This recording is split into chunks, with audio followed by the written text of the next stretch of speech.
करनी वैसी कर ले। आए मेरे साथ में।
गए। ये बताएं महाराज, आपका कहाँ सुअरवारा है? क्या? सुअरवारा कहाँ है अब? अरे बदतमीज, से शिवाला कहा जाता है, जहाँ पूजा अर्चना होती है। यहाँ पूजा अर्चना होती हाँ है। महाराज क्या बात है? ये बताएं, आप कहाँ से आवत हैं, कहाँ जाएंगे? बेटा, मैं इस समय गोरखपुर से आ रहा हूँ। ओ रमता जोगी बहता पानी, इनका सतह कौन फिल्म भाई, सही। कहाँ जाऊँ? जहाँ भगवान ले जाएंगे, प्रभु ले जाएंगे, वो नहीं जाऊंगा। धन हमारा, धन हमारा विचार है, मन कहा है महाराज। लेकिन महाराज जी बतावा, टिकट से ये गणगो बस्तर रमाई है क्या? ये है। इसे गेरुआ वस्त्र कहा जाता है। गेरुआ गेरुआ माने कलर, वस्त्र माने कपड़ा। ये बात हमसे ना याद है, ना याद हमसे गणगो बस्तर। ये कम से कम 42 साल हो गया बेटा। ओ 42 साल। अरे वाह वाह, आयुष्मान हो, सदा सुखी रहो। दर्शन पाए के महाराज तोहर बहुत बढ़िया भा महाराज। बतावा महाराज, हमार मन कहा है हमका अपन चलिया बना के तो तोहका अपन शैल्या बनाई दे और लगाई दे चूल्हा पर भगभगाए के बाला तू। नहीं महाराज, माय अरे का कजन सब खबर है का कहा। ऐसे कहना चाहिए बाबा जी, मुझे अपना चेला बना दो। चेला चेला मैं तुम्हारे साथ रहना चाहता हूँ, भगवान का भाव भजन करना चाहता हूँ, अपने जीवन को सफल बनाना। हां महाराज, आपके साथ रहो, भाव भजन करब। हां क्या? हां अगर मेरे साथ रहना चाहते हो तो वो सामने नदी दिखाई दे रही है। हां चलिए उसी नदी में स्नान करो, वहाँ से आओ, फिर पूजा अर्चना होगी, उसके बाद अपने साथ मिलाकर तुम्हें महाराज स्नान ध्यान करके आओ। हाँ पूजा होए, पूजा अर्चना होए, उसके बाद हमहू को भक्ति कहिए। हाँ ठीक है बेटा। हाँ। आओ मेरे चला साथ। महाराज, चला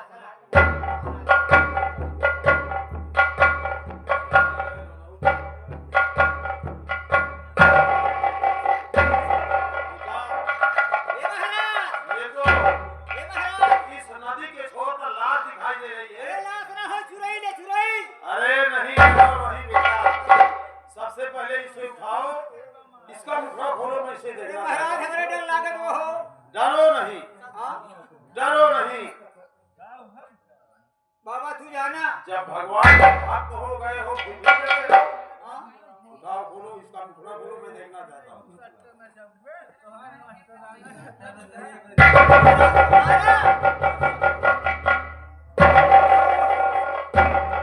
बंद कर दो।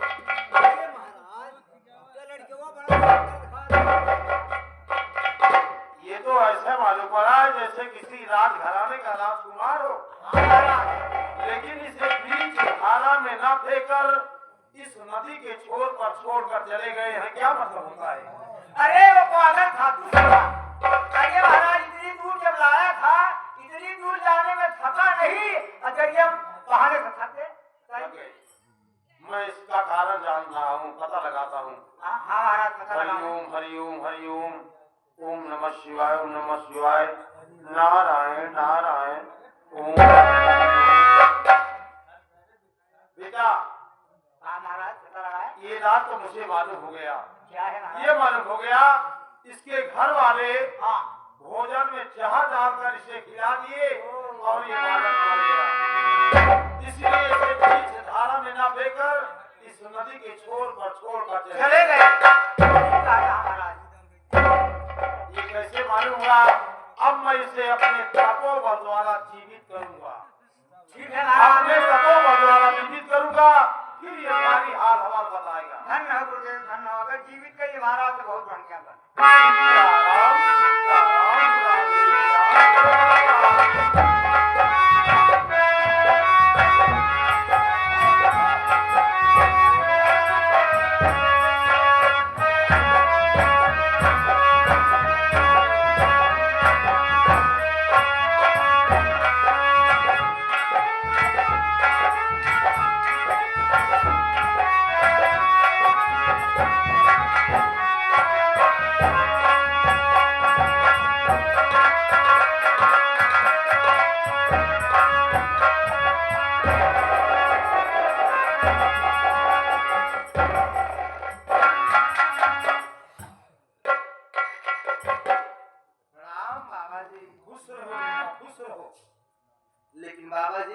क्या बात है? मैं यहाँ कैसे चलाया और इस अवतार मेरे सामने, यह सब कैसी लीला है बाबा जी? ये सवाल मैं तुमसे करना चाहता था, लेकिन पहले सवाल तुमने कर दिया। तो बेटा मेरी बात सुनो।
किसने छोड़कर चला गया, उसका नाम और पता मुझे बताओ बच्चा।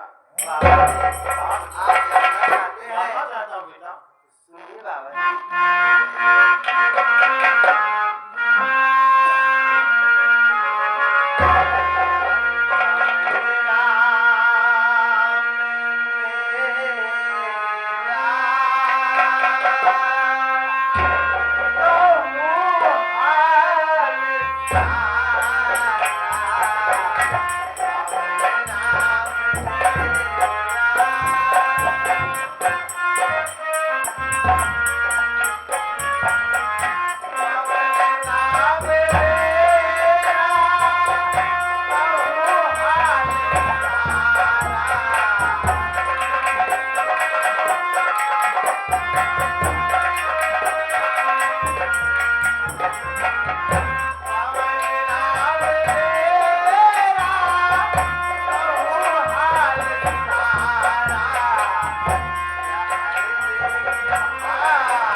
भैया को बहका दिया।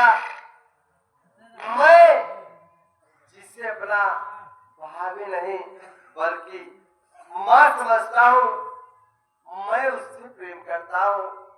इसी बात को लेकर बड़े भैया गुस्से न कर भाभी माँ को आदेश दे दिए, जाओ इसी वक्त अपने देवर के खाने में जहर मिलाकर खाना खिला दो जिससे वो मर जाए। यही बात है बाबा जी। बस करो बेटा, बस करो। मैं तुम्हारी सारी बातें समझ गया। तुम्हारे कहे मतलब तुम्हारे बड़े भैया किसी के बहकाव में आ गए और तुम्हारी भाभी पर तुम्हारे पर लाशा लगा दिए। हाँ बाबा जी। और तुम्हारी भाभी को आज्ञा दे दिए कि पवन के भोजन में जहर डालकर खिला दो ताकि पवन मर जाए, ना रहे बात और ना मजे बात।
इस संसार में कितना अन्याय हो रहा है, अफसोस और अन्याय।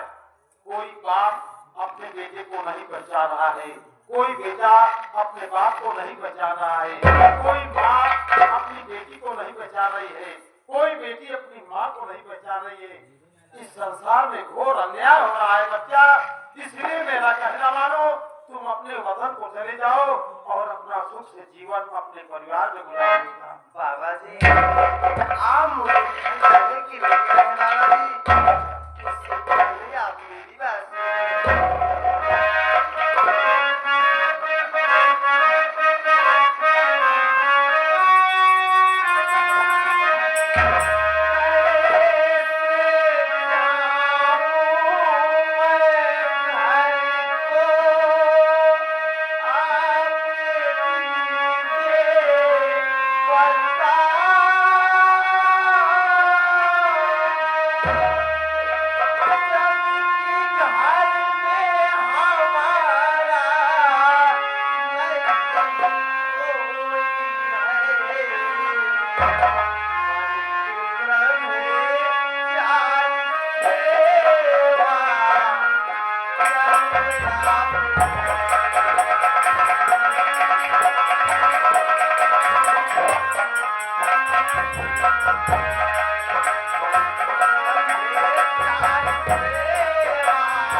अब तो दिल में यही तमन्ना है कि मैं भी आपकी तरह सन्यासी बनकर अपना जीवन बिताऊं और आपकी सेवा करूं।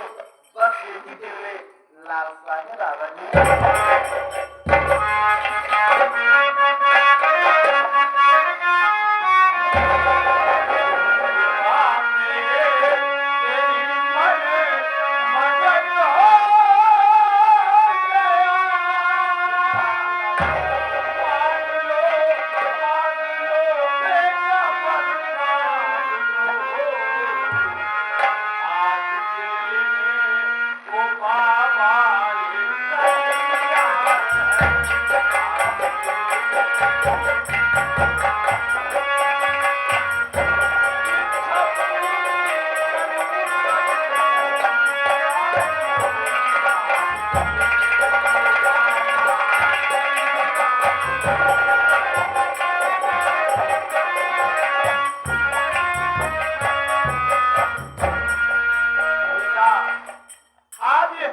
बातें सुनकर मैं मनमगन हो गया, फूले नहीं समा रहा हूँ और इसी खुशी में तुम्हें आज्ञा देता हूँ बेटा, जो वर मांगना चाहते हो मुझसे मांग सकते हो, तुम्हारी सारी इच्छाएं पूरी होगी बच्चा।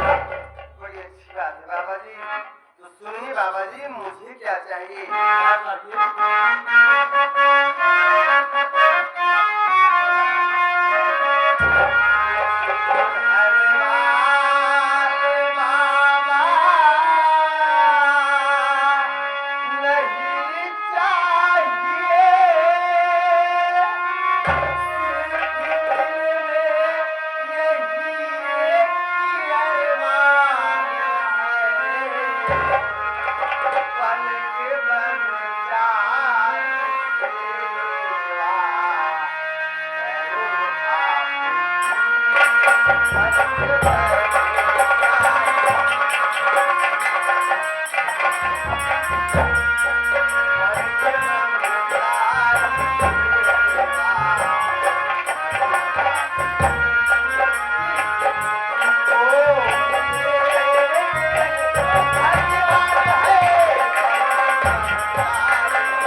आप मुझे मिल गए, मानो कि सारी संसार की खुशियाँ दिल में समाहित हो गई हो। बाबा जी बस अब तो यही इच्छा है कि अपना शेष जीवन मैं भी ब्रह्मचारी बिताऊं और एक दिन भगवान का दर्शन पाऊं, बस यही इच्छा है। बेटा अगर तुम मेरे साथ रहना चाहते हो, भगवान का भाव भजन करना चाहते हो, अपने जीवन को सफल बनाना चाहते हो, तो इस बाबा को कुछ इतराज नहीं है बेटा। मेरे साथ शौक से रह सकते हो, अपने जीवन में सुधार ला सकते हो। मैं तुम्हें अपने साथ लिवा कर चलता हूँ बच्चा।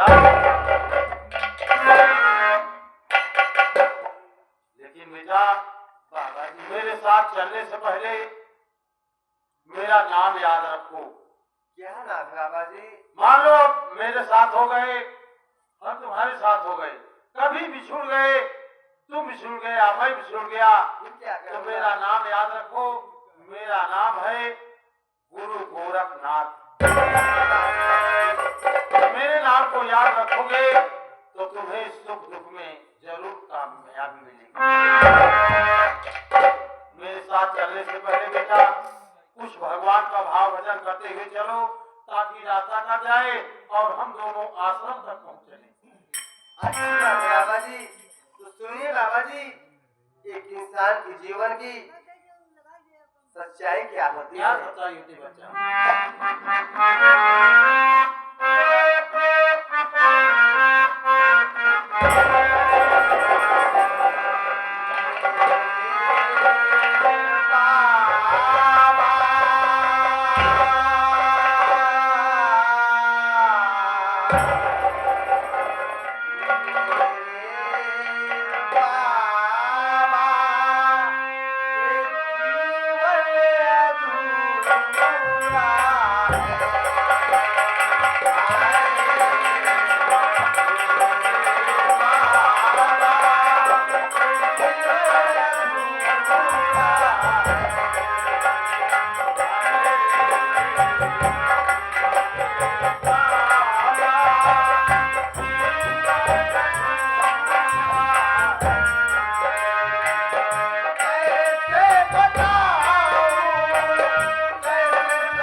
मिलजुल के रहेगा साथ निभाना।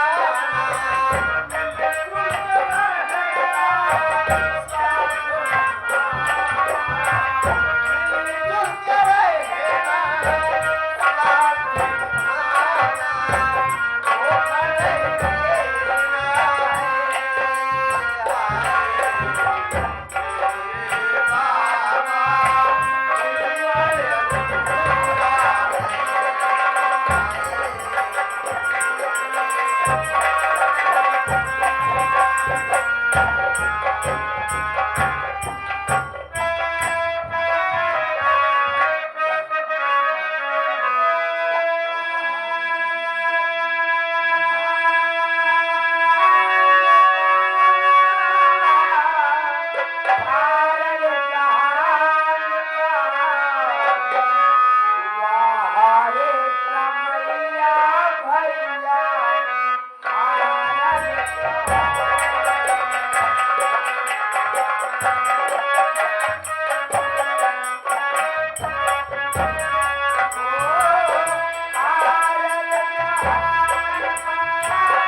तुम मुझे देखकर घबराओ नहीं, मैं और कोई नहीं, वही ठाकुर जुझार सिंह हो, जो कि तुम्हारी शादी मेरे साथ तय हुई थी, लेकिन तुमने मुझे ठुकराकर विक्रम सिंह को अपना लिया। मैंने तुझे अपनाने के लिए क्या से क्या कर दिया। मैंने तुझे अपनाने के लिए तुम्हारे पति से दोस्ती कर लिया और तुम्हारे पति को बहकाकर तुम्हारे ही हाथों से तुम्हारे देवर को जाग खिलवाकर मरवा दिया। ये सब मैं तुझे अपनाने के लिए किया। हरामखोर, गहरा बेशरम, मक्कार गद्दार, नारी नारी के दिए तूने मेरे परिवार में आग लगा करके मेरे बच्चों जैसे देवर को मरवा डाला कर दिया। हर क्या कभी ना मैं उठा लूंगी चप्पल, मैं माते मामे तेरी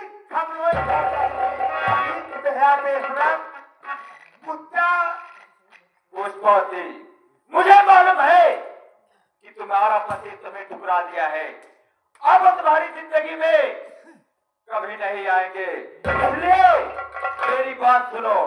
आज से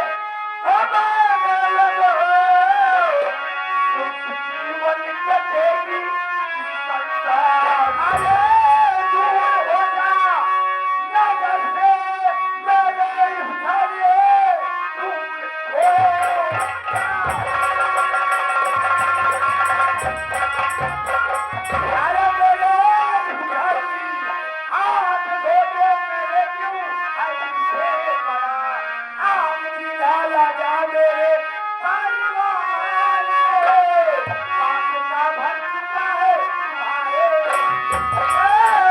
कस गई हो मेरे दिल में तुम पुष्पावती, हंस के सीने से मुझको लगा दिल बार, बस यही मेरे दिल की तमन्ना नहीं, अपना दीदार मुझको लीजिए पड़ा, चले चश्मे पर क्यों छिड़कता जवा, हाथ सर पे लगाया ये पगतार है, चंदी बनकर तेरा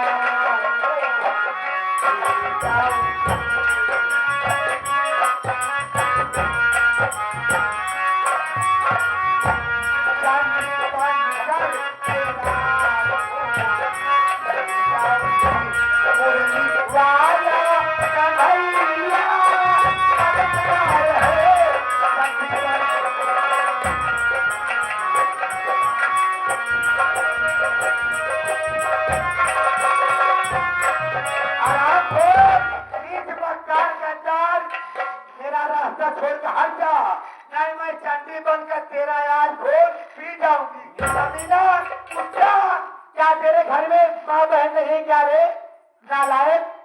पुष्पावती, मेरा नाम ठाकुर जुझार सिंह है।